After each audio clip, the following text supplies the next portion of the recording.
Hi every one. നമ്മൾ കരുതുന്നത് നമ്മളെല്ലാവരും നല്ല ബെസ്റ്റ് പാരൻസ് ആണ്, നമ്മുടെ റെസ്പോൺസിബിലിറ്റീസ് ആസ് എ പാരന്റ് നന്നായിട്ട് ചെയ്യുന്നുണ്ടെന്നാണ്.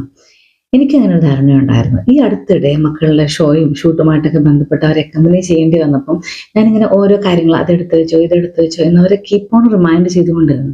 ഒരു മൊമെന്റ് കഴിഞ്ഞപ്പോൾ, അല്ലെങ്കിൽ ഒരു പരിധി കഴിഞ്ഞപ്പോൾ അവരെന്നോട് പറഞ്ഞു, അമ്മ ഞങ്ങൾ എന്തെങ്കിലും മറന്നിട്ടുണ്ടെങ്കിൽ, എല്ലാം നിങ്ങൾ എടുത്ത് വെച്ചിട്ടുണ്ട്, എന്നാലും എന്തെങ്കിലും മറന്നിട്ടുണ്ടെങ്കിൽ ഞങ്ങൾ അതിലൊരു പ്ലാൻ ബി ഉണ്ടായിരിക്കും, ഞങ്ങളത് സോൾവ് ചെയ്യും. പക്ഷെ അതെനിക്കത് കേട്ടപ്പോൾ എനിക്ക് ഒത്തിരി റെസ്പെക്ട് തോന്നി അവരോട്. കാരണം നമ്മൾ ഇപ്പോഴും ചിന്തിക്കുന്നത് ഒരു 18 വയസ്സ് കഴിഞ്ഞാലും നമ്മുടെ മക്കളെ നമ്മൾ കുഞ്ഞു കുട്ടികളാണെന്ന രീതിയിൽ ട്രീറ്റ് ചെയ്യുന്നല്ലേ. അങ്ങനെ ചെയ്യുമ്പോൾ അത് അവർക്കൊരു ഭാരവും ബാധ്യതയുമായിട്ട് മാറും. അപ്പൊ എനിക്ക് തോന്നിയൊരു കാര്യം, നമ്മുടെ മക്കളൊന്ന് മുതിർന്നു കഴിഞ്ഞാൽ നമ്മളെപ്പോഴും തണലായാൽ മതി, അതിനൊരു നിഴലായാൽ മതി. ഇപ്പൊ എനിക്ക് തോന്നുന്നതാണ്, നമ്മുടെ പാരൻസ് കുട്ടികൾക്കൊരു ഒരു തണലായി നിഴലായി കൂടെ പോകാൻ ശ്രമിക്കും. അതായിരിക്കും നമുക്ക് ഏറ്റവും അവർക്കും ഏറ്റവും ഉചിതമായ കാര്യം എന്ന് തോന്നുന്നു.